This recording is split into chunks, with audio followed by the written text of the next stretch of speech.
ఈరోజు మీరు చూసినప్పుడు తల్లికి వందనంలో ఇంకా మిగిలిన కార్యక్రమాలన్నిటికి కూడా మీరు చూసినప్పుడు అన్నదాత సుఖీభవ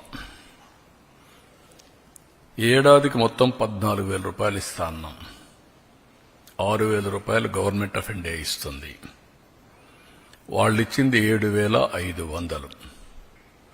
ఈరోజు తెలుగుదేశం ఇచ్చేది 14,000. వ్యత్యాసం 6,500.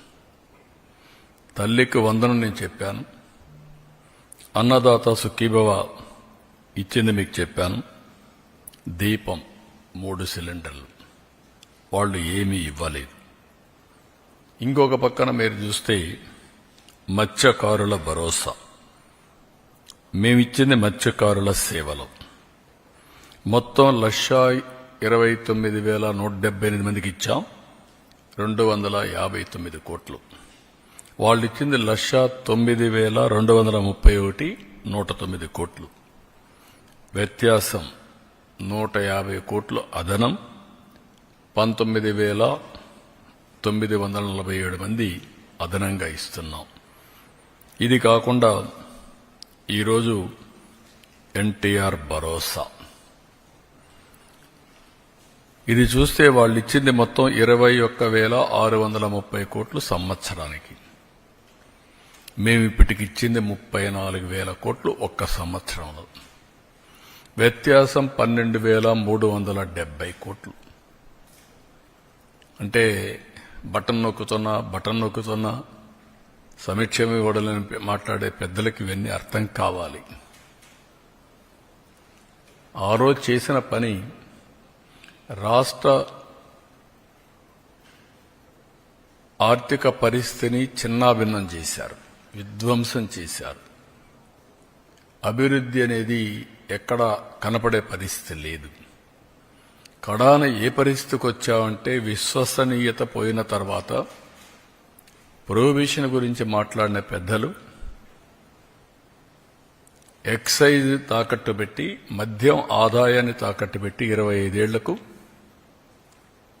డబ్బులు తీసుకొచ్చే పరిస్థితికి వచ్చారు. ఇంకొక పక్క ఎంఆర్ఓ ఆఫీసుల్ని హాస్పిటల్స్ని తాకట్టు పెట్టి అప్పులు చేసే పరిస్థితికి వచ్చారు. నెలవారీగా జీతాలు ఇవ్వాల, పెన్షన్లు ఇవ్వాల. రిటైర్డ్ పీపుల్కి ఎవరికి జీతాలు రాని పరిస్థితి. ఎప్పుడు వస్తుందో ఎప్పుడు రాదో టెన్షన్లో బతికిన పరిస్థితి. ఈరోజు ఒక పద్ధతి ప్రకారం 94 సెంట్రల్ స్పాన్సర్ స్కీమ్స్లో 94 కూడా డీఫంక్ట్ చేసిన ఘనత. ఇవన్నీ కూడా ఆర్థిక వ్యవస్థ నిర్వీర్యం చేయడానికి పనికొచ్చాయి, అస్తవ్యస్తమైపోవడానికి పనికొచ్చాయి. ఈరోజు అన్నా క్యాంటీన్ మీరు చూస్తే మొత్తం 204 పెట్టాం. 2 కోట్ల మందికి ఇప్పటికీ అన్నా క్యాంటీన్లో భోజనం ఏర్పాటు చేసే పరిస్థితికి వచ్చాం. 4 కోట్ల భోజనాలు. 21 టెంపుల్స్లో అన్నప్రసాదం ఉచితంగా పెడుతున్నాం.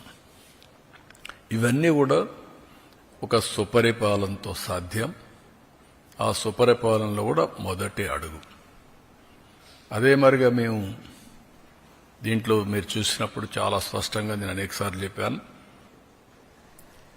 వీలైనంత వరకు అన్ని కూడా మేము అనుకున్నట్టుని చేస్తూనే ఒక స్పష్టమైన వైఖరితో భవిష్యత్తులో ముందుకు పోయే కార్యక్రమానికి శ్రీకారం చుట్టాం. 20 లక్షల మంది యువతకు ఉద్యోగాలు ఇవ్వడానికి ఇప్పటికే 9,50,000 కోట్ల రూపాయలు పెట్టుబడులు, 8,50,000 మందికి ఉద్యోగాలు. ఇంకా మిగిలినట్టు కూడా ఏమేం చేయాలన్నీ వర్కౌట్ చేస్తున్నాం. లోకేష్ గారి ఆధ్వర్యంలో ఆయన చైర్మన్గా ఎంప్లాయ్మెంట్ జనరేషన్, ఇన్వెస్ట్మెంట్ ప్రమోషన్ ఈ కార్యక్రమాన్ని కూడా కన్సర్న్ మినిస్టర్స్ తో వర్కౌట్ చేస్తున్నారు. అదే మరిగా వారికి నిరుద్యోగ భృతి కూడా, అంటే ఈ 2 లింక్ చేసి ఏ విధంగా చేయాలి, వాళ్ళ స్కిల్ డెవలప్మెంట్ ఎట్లా చేయాలి, వర్క్ ఫ్రమ్ హోమ్ ఇవన్నీ కూడా ఎట్లా తీసుకుపోవాలనో అవి కూడా వర్కౌట్ చేస్తున్నాం. ఫైనల్గా ఏవైతే చెప్పామో అన్నీ కూడా ఆడబిడ్డ నిధిని P4కి లింక్ చేస్తున్నాం. ఎందుకంటే అన్ని యూనిఫామ్గా అందరికి ఇస్తున్నాం.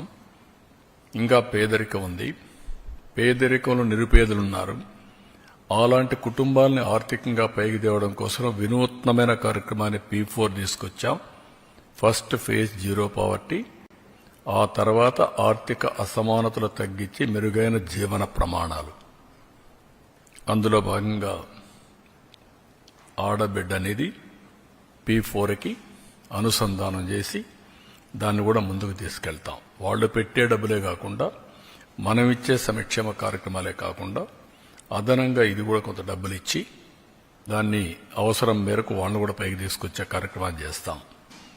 అల్టిమేట్గా రాష్ట్రంలో మెరుగైన జీవన ప్రమాణాలు అందించాలనేది తెలుగుదేశం పార్టీ యొక్క, అదే మరి ఎన్డీఏ యొక్క ఆశయం. ఆ ఆశయానికి అనుగుణంగా సంక్షేమం, అభివృద్ధి రెండు ప్యారలల్గా చెప్పిన హామీలు నిలబెట్టుకోవడానికి ఇబ్బందులు చాలా ఉన్నాయి. ఇబ్బందులుంటే ఇబ్బందులను అధిగమించడానికి ప్రయత్నం చేస్తూ ఉంటే రాక్షసుల మారిగా రాష్ట్రాన్ని అతలాకుతలం చేయాలని, ఎక్కడికక్కడ లా అండ్ ఆర్డర్ సమస్యలు క్రియేట్ చేయాలని, ప్రజలకు ఇబ్బందులు కలిగించాలని అనేకమైనటువంటి, నేను ఎప్పుడూ నా రాజకీయ జీవితంలో చూడనటువంటి విన్యాసాలు, చూడనటువంటి అకృత్యాలు చేసే పరిస్థితికి వస్తున్నారు. ఇది మంచిది కాదు.